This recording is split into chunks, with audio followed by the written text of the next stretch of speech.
लोगोफोर आं दिनै नोंथांमोननो मोनसे एप लाबोलायबाय आर्निं एप आरोना बेयाव बोरै खामायनो हागोन बेखौ नोंथांमोननो खोन्थानो नागिरदों ओमफ्राय बोरै आर्निं जागोन बोरै उइद्र' खालामगोन बेखौ नोंथांमोननो खालामना खोन्थागोन नोंथांमोना स्किपल' खालामना भिडिअखौ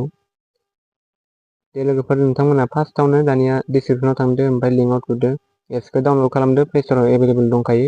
अपेन खालामदो होमबाना बेबायदि श' जाफैगोन आरो दासिमबो साबस्क्राइब खालामाखैबा खालामना लाग्रोखा ओमफ्राय लाइक खालामदो ओमफ्राय नायलांबाय थादो नेक्स्टआव थुदो नै लोगोफोर ओमफ्राय स्किपआवबो थुदो ओमफ्राय नटिफिकेसनखौ अन खालामना हो एलाव हो साइन इन उइथ गुगोल बेयाव थु ओमफ्राय नों बबे मोनसे गुगोल एकाउन्टखौ होदो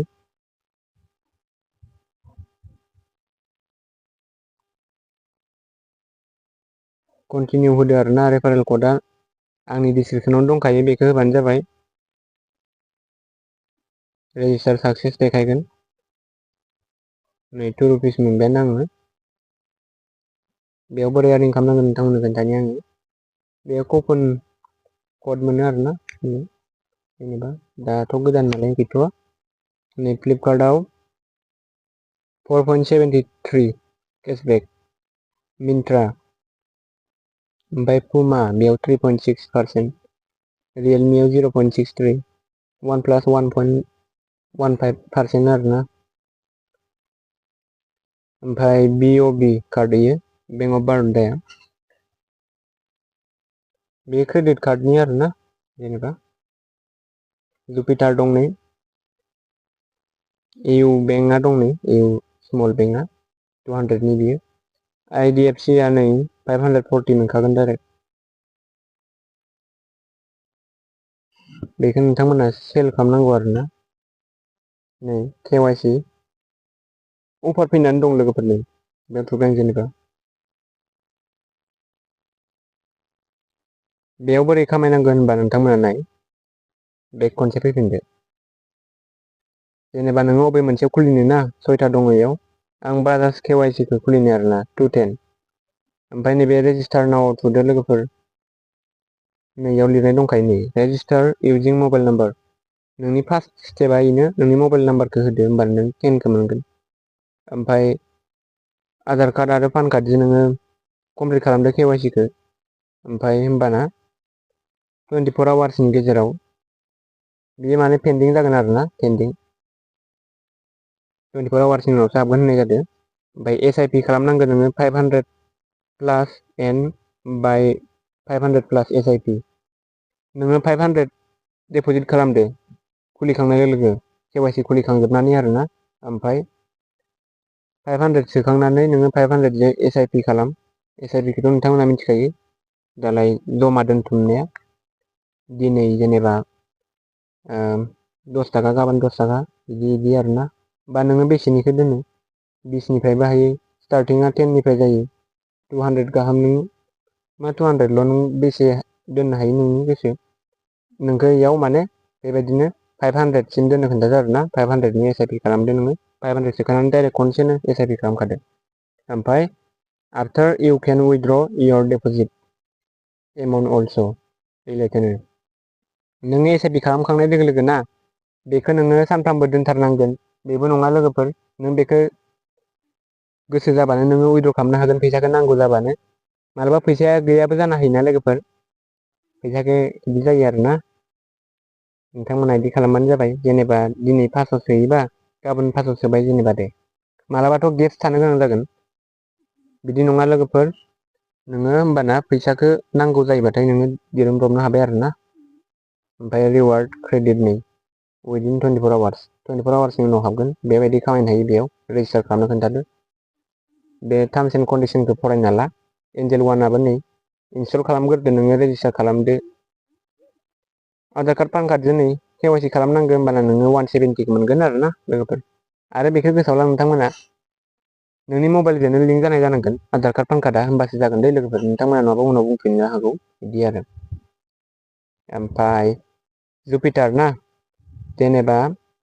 बेबो बिदिनो 60 मोनगोन आधार कार्ड पान कार्ड लानांगोन इयावबो नै सब एखे गोजा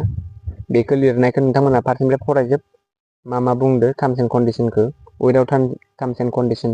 जाया नालाय लोगोफोर होनाय थाखायो नै बेयाव नाय नोंथांमोना एप्लाइ खालामनो हायो बेखौ नै IDFCनिया क्रेडिट कार्डआ इयाव नोंथांमोननो खोन्थानो नागिरदों आङो क्रेडिट कार्ड मोननो थाखाय लोगोफोर जोंनि स्करा बिराद मोजां जानांगौ 800 जानांगौ आरोना जायखिजाया माबा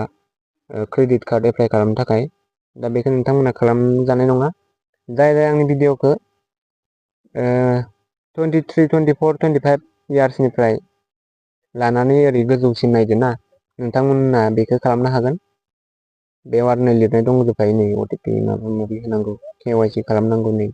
एप्लाइ खालामनांगौ 540 मोनगोन आरोना नोंनि वालेटाव हाबना थागोन क्रेडिट कार्डआव एकाउन्टाव होनाय जादों जेनेबा नै EUआ नै बेयाव 200 मोनगोन बेबो सब लोगोफोर नोंनि एकाउन्ट खुलिनो थाखाय नोंनो मा नांगौ होनबा नोङो माने नोंनि आधार कार्ड पान कार्डआथ' लिंक जानांगोन ओमफ्राय नोंनि मबाइल नाम्बारजोंनो आरोना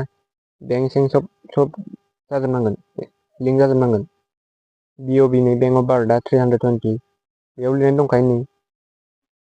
7 days आरोना एप्लिकेसना एप्रुभ जागोन 7 daysनि उनाव माने 320खौनो मोनगोन BOB कार्ड आरोना क्रेडिट कार्ड बिसोर गोजावना मोनथामबो कार्ड गोजा क्रेडिट कार्ड गोजा बेयो जाहैबाय 18 इयार्सफोरनि थाखायथ' नंखाया लोगोफोर मानो होनोबा लेनदेना मोजां नङाना जोंना दा लोगोफोर 18 इयार्सनि गथ'फोरा माने बेंकजों लेनदेन जानांगोन आरोना लेनदेना बिदिखौ होना लोगोफोर जेनेबा आङो दा एकाउन्ट दंना मोनसे जेनेबा बा मोननैयानो दं आं आमुक एकाउन्टाव फैसा सोलाय बख'लाय खालामो बे लेनदेन नङा लोगोफोर नोङो बिदिनो इन्टारेस्टफोर दोनोना FDफोर दोनोना जाय FD दोनगोन ना होमबासो नोङो क्रेडिट कार्डखौ थाबनो एप्लाइ खालामनो हागोन लोगोफोर दालाय बाराया होमबा 9-10% बिदि गाहाम बारायना FDफोर दोनबा नोंथांमोना FDखौ दोनना लाग्रोनांगोन बिदि आरोना ओमफ्राय नैबे मोनथामा खिन्थु 18 इयार्सनाबो मावजोबनो हाबाय आरोना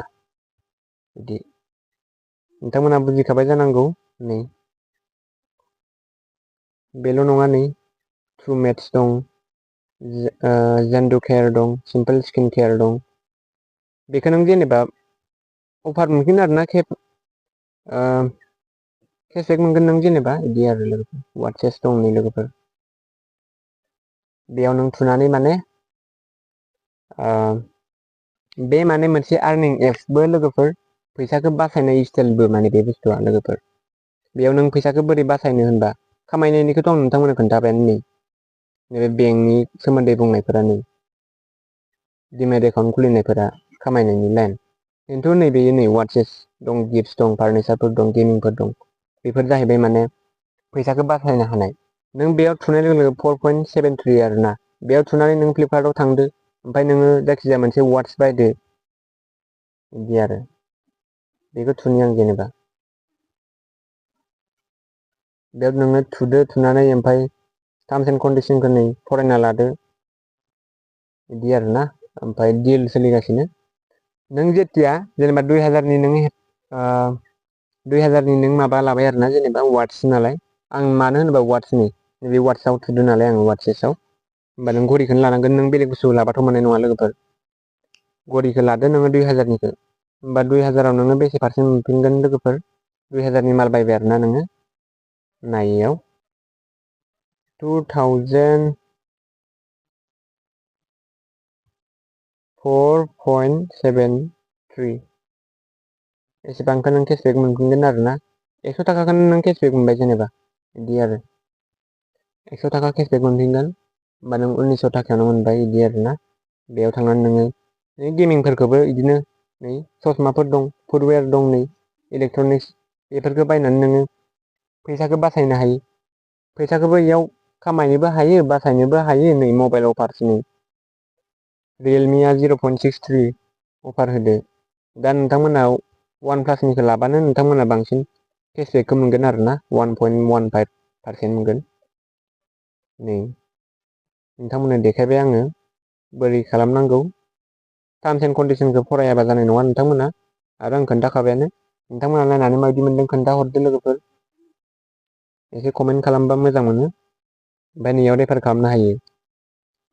साक्सेस नै आं 2खौ मोनदों आरो ना साइन आप खालामनायाव उइद्र एमाउन्ट नैयाव थुदो ओमफ्राय नोंनि नामखौ थुदो माबा नोंनि इउ पि आइ आइडि नामफोरा होदो नै लोगोफोर एमाउन्टखौ सेलेक्ट खालामदो नाय आं होननाय नायनोसै कनफार्म खालामनानै बेबायदि उइड्र खालामनो हायो बेयाव लोगोफोर